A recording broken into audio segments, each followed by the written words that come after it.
Today we're going to cancel a teacher in Virginia's Loudoun County Public School District, though really we could cancel the whole school district itself, as it is a constant source of exactly the sort of lunacy we're going to discuss today.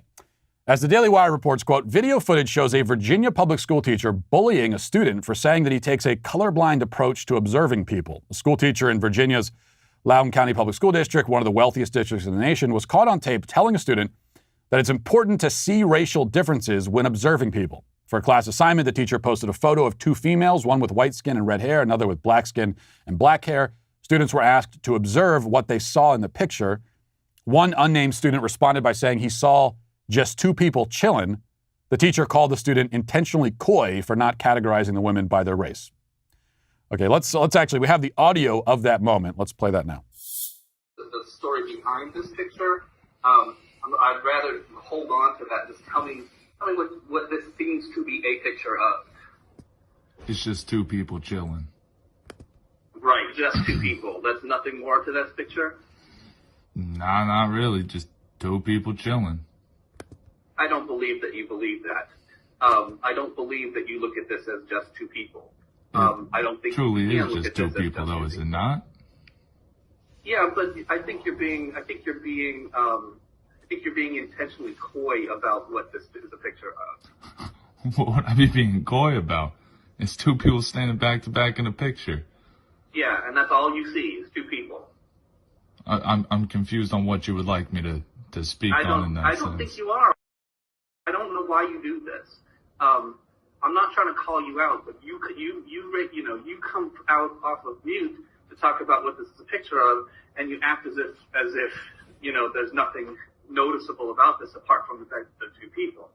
Well, I'm confused. Are you trying to get me to say that there are two different races in this picture? Yes, is that what you want me to say? Well, at the end of the day, wouldn't that just be feeding into the problem of looking at race instead of just acknowledging them as two normal people? If we're going for, let's say if we're looking for equality within all this, then why would we need to point out things such as that? Because those differences are real things.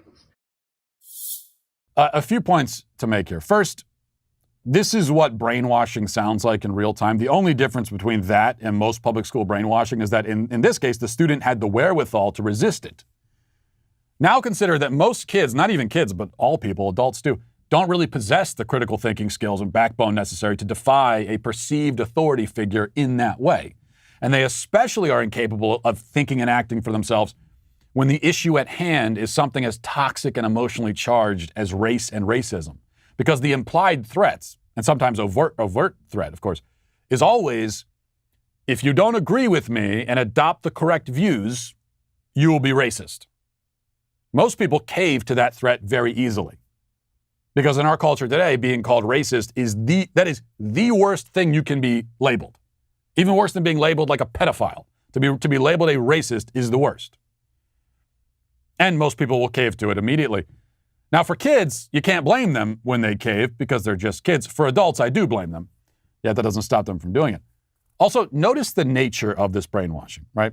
The students, they're not just being taught to believe something, like to believe a certain proposition, to accept certain facts, to remember certain bits of data.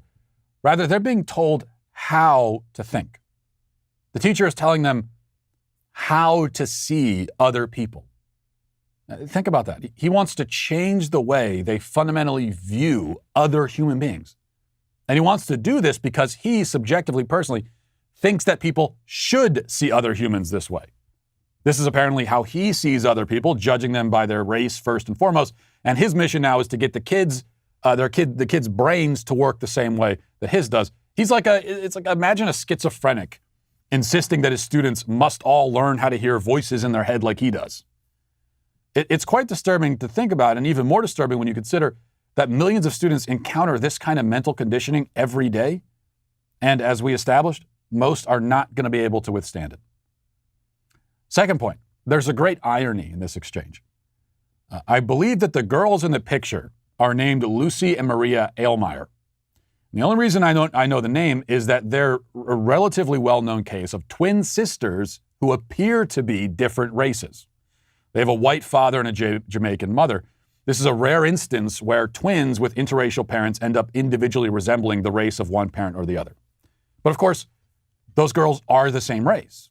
They have the same genetic ethnic mix, just manifesting itself differently on the outside. The point is that the student was more right than he realized. He saw them as two people. He didn't see them initially as two different races, or at least he wasn't focused on that.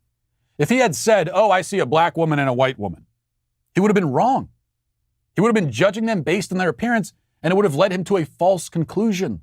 So he avoided the false conclusion by not focusing on outward appearance, and that's what got him in trouble with the teacher. The teacher was mad at him because he wasn't wrong. He said that 2 + 2 = 4, and the teacher yelled at him for not saying that it equals 5. Third point.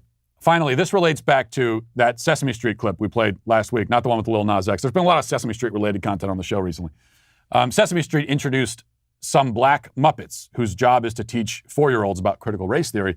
Gone are the days of Cookie Monster teaching that C is for cookie. You know, they won't even let the poor guy have his cookies anymore because of the obesity epidemic. In any case, in the clip, the puppet says that what's on the outside is what makes us who we are. This is the same message that the teacher in the video is trying to hammer home. But this not only directly contradicts what we were all taught growing up, and not only encourages exactly the kind of racism that they're supposedly trying to prevent, but it also, of course, flies in the face of every single thing they say about gender. If what's on the outside makes us who we are, then wouldn't a penis make you a man? If you're supposed to notice somebody's race and find significance in it, then shouldn't we notice their sex and find significance in that? Well, apparently not. We've learned that, at least in the confused mind of the modern left, that even though your biological sex is more ingrained and more immutable than your race, still somehow your race is this changeless identifying characteristic, while your sex is fluid, ever-changing, and ultimately inconsequential. It is totally incoherent, but that's part of the point. You're not supposed to understand. You are supposed to simply accept and obey. And even if you don't believe it, at least pretend you believe it.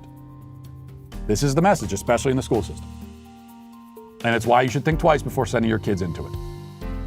Especially the Loudoun County School District in Virginia, which in any case is now canceled. Listen, hit that subscribe button right now. Do it right now. I thank you for your compliance. It is somewhat appreciated.